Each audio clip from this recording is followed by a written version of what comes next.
জাহাজ শিল্পে আধুনিক প্রযুক্তির উন্নতির কারণে কম্পাস এখন নামমাত্র চিহ্ন রয়েছে জাহাজে। কিন্তু কম্পাস কি শুধু দিক নির্ণয় করে? হ্যাঁ, কম্পাস দিক নির্ণয় করে, পাশাপাশি আর যে গুরুত্বটা রাখে এখনো, তা সেই জায়গা থেকে আমি আজকে সংক্ষিপ্ত একটু আলোকপাত করব। সম্পূর্ণ ভিডিও দেখার জন্য অবশ্যই সাথে থাকবেন। আসসালামু আলাইকুম, কি অবস্থা, কেমন আছেন? আজকে আমরা কম্পাস নিয়ে চলে আসলাম। কম্পাস আমার জায়গা থেকে আমি খুব গুরুত্বপূর্ণ মনে করি, যেহেতু আধুনিক প্রযুক্তির ছোঁয়ায় অনেক অনেক উন্নত ইকুইপমেন্ট চলে আসছে জাহাজ চালানোর ক্ষেত্রে। সেক্ষেত্রে কম্পাস প্রায় বিলুপ্তর পথে। আমার জায়গা থেকে আমি যেখানে চাকরি করি, আমি আগে দেখি আমার ম্যাগনেটিক কম্পাসটা সম্পূর্ণ ঠিকঠাক আছে কিনা, বা আমার ম্যাগনেটিক কম্পাসটা কাজ করতেছে কিনা। আমি যে জাহাজেই চাকরির জন্য যাই, বিশেষ করে আমি সেই জাহাজে আমি আমার কম্পাসটাকে আমি বেশি প্রাধান্য দিই। তো যেহেতু আধুনিক প্রযুক্তির ছোঁয়ায় অনেক অনেক ইকুইপমেন্ট হয়েছে জাহাজ চালানোর ক্ষেত্রে, অনেক অনেক প্রযুক্তি আসছে, সেক্ষেত্রে আমার জায়গা থেকে কম্পাসের গুরুত্ব কিন্তু এখনো অনেক অনেক রয়েছে। তো আমরা সাধারণত জানি কম্পাস দ্বারা আমরা দিক নির্ণয় করি, আমরা দিক নির্ণয়ের কাজে আমরা কম্পাসটা ব্যবহার করি, তাছাড়া আমাদের কোনো কাজ নাই। কম্পাস সাধারণত দুই প্রকার হয়। আমি সংক্ষিপ্ত শুধু নাম বলবো, বিস্তারিত বলতে গেলে অনেক বড় হয়ে যাবে ভিডিওটা, এই জন্য আমি একদম সংক্ষিপ্ত আকারে বলতেছি। কম্পাস সাধারণত দুই প্রকার হয়, একটা হচ্ছে জাইরো কম্পাস আর একটা হচ্ছে ম্যাগনেটিক কম্পাস। জাইরো কম্পাসের ব্যবহারটা অনেক নিয়মকানুন আছে, তার দাম অনেক বেশি, তার ইলেকট্রিসিটির ব্যাপার আছে, সেটা যেখানে বসাইতে হয় সেই জায়গা অনেক বেশি জায়গা দখল করে। আর এই ম্যাগনেটিক কম্পাস হচ্ছে আকারে ছোট হয়, তার দামে অনেক সস্তা, যার কারণে এই নৌ সেক্টরে আমাদের অভ্যন্তরীণ শিপে ম্যাগনেটিক কম্পাসটা খুবই খুবই গুরুত্বপূর্ণ, অর্থাৎ ম্যাগনেটিক কম্পাসই আমরা সাধারণত ব্যবহার করে থাকি।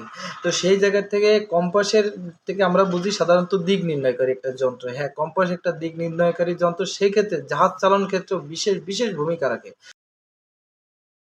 চালাইতো যেখানেও প্রযুক্তি আজ থেকে প্রায় 20 বছর, 25 বছর, 30 বছর আগে যারা জাহাজ চালাইছে তারা সাধারণত এই কম্পাসের উপর নির্ভর করে জাহাজ চালাইছে। এই যে কম্পাসটা আপনারা দেখতেছেন, কম্পাস সম্বন্ধে অবশ্যই সবাই কম বেশি আইডিয়া আছে। তো সেই জায়গা থেকে আমি যতটুকু একটু দেখানোর চেষ্টা করছি, এটা হচ্ছে লুবাস লাইন। এই যে দাগটা দেখতেছেন, এই দাগটা আছে লোবাস লাইন, অর্থাৎ এই দাগ অনুযায়ী আমার জাহাজের হেডটা আছে, অর্থাৎ এখানে কত ডিগ্রি আছে, এখানে কত আগেরকার ডিগ্রি সময় আছে সেটা একটু দেখানোর যে চেষ্টা করতেছি।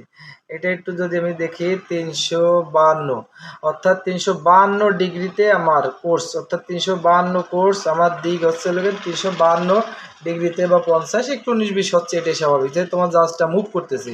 তাই সেই জায়গা থেকে আমার কম্পাসটা কেন এত আমি এখনও প্রাধান্য দেই আমার জায়গা থেকে, কারণ অনেকে কম্পাসের ব্যবহারই, মানে কম্পাস যেহেতু এখন জিপিএস চলে আসছে, জিপিএসটা অনেক আগের থেকে আসছে, তারপরে জিপিএসের কারণে এই কম্পাসটা একদমই হারিয়ে যাচ্ছে। কিন্তু আমার জায়গা থেকে কম্পাসের মূল্যায়নটা অনেক অনেক বেশি, সেটা আমি একটু ক্লিয়ার করার চেষ্টা করতেছি। আমার জাহাজটা যখন চলতেছে, কোনো দুর্যোগপূর্ণ আবহাওয়ায় পড়ছে, যেরকম দৃষ্টিশক্তি, দুর্যোগপূর্ণ আবহাওয়া আমি এটাই বুঝাচ্ছি, দৃষ্টিশক্তি বাধাগ্রস্ত হচ্ছে, ঝড় বৃষ্টি, যেরকম রাতের ঘন অন্ধকার, আমার সামনে জাহাজ চালানোর ক্ষেত্রে কোনো আমি অবজেক্ট পাচ্ছি না, কোনো গয়া বাতি বিকন কোনো কিছু দেখতে পারতেছি না, অর্থাৎ আমার জাহাজটা ডাইনে যাচ্ছে না বামে যাচ্ছে, সেক্ষেত্রে আমরা অনেকে বুঝবো আমার তো জিপিএস আছে। হ্যাঁ, জিপিএস তো অবশ্যই আছে, কিন্তু জিপিএসের সুবিধা আর এই কম্পাসের সুবিধার বিষয় আমি একটু ক্লিয়ার করতেছি। জিপিএসে আপনার যখন জাহাজটা চলতেছে, কোনো একটা অবজেক্ট আপনি পাচ্ছেন না, আপনার জাহাজটা ডাইনে যাক বা বামে যাক, যখন আপনার 15-20 ডিগ্রি 10 ডিগ্রি মিনিমাম ডাইনে চলে গেছে, তখন কিন্তু আপনার ওই জিপিএসে কাজ করা শুরু করতেছে। আর এই কম্পাস ডাইনে যাক আর বামে যাক, যেদিকে যাক, 10 ডিগ্রি 15 ডিগ্রি 20 ডিগ্রি অলরেডি চলে যায়, তখন আমার কম্পাসে কাজ করা জিপিএসে কাজ করা শুরু করে। আর কম্পাসের সুবিধাটা দেখেন কি, কম্পাসের সুবিধাটা আছে আপনার 1 ডিগ্রি জাহাজ ডাইনে যাবে, এই কম্পাস কার্ডে লুবাস লাইন অনুযায়ী আমি দেখতে পাচ্ছি, বুঝতে পারছি আমার জাহাজ 1 ডিগ্রি ডাইনে যাচ্ছে, 1 ডিগ্রি বামে যাবে, 1 ডিগ্রি বামে যাচ্ছে, অর্থাৎ সাথে সাথে আমি রেজাল্টটা পাচ্ছি।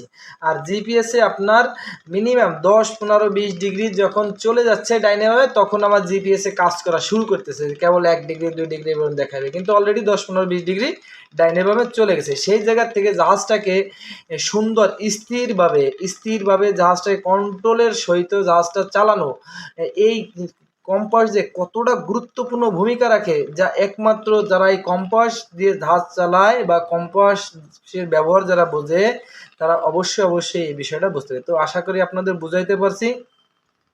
পরবর্তীতে কম্পোস্টের আরও অনেক কিছু নিয়ে ভিডিও করব। যদি আপনাদের সাপোর্ট পাই তা সম্ভব হলে, যদি ভালো লাগে অবশ্যই ভিডিওটা লাইক কমেন্ট শেয়ার দেবেন অন্যকে শিখার এবং জানার, যারা শিখে না বা যারা শিখে নাই বা এই আমি যে কথাগুলো বলছি এই কথাগুলো যাদের ধারণা নাই শুধু তারাই ভিডিওটা দেখবেন, আর বাকি যারা আছে তারা অবশ্যই ভিডিওটা স্কিপ করে এড়াই দেবেন।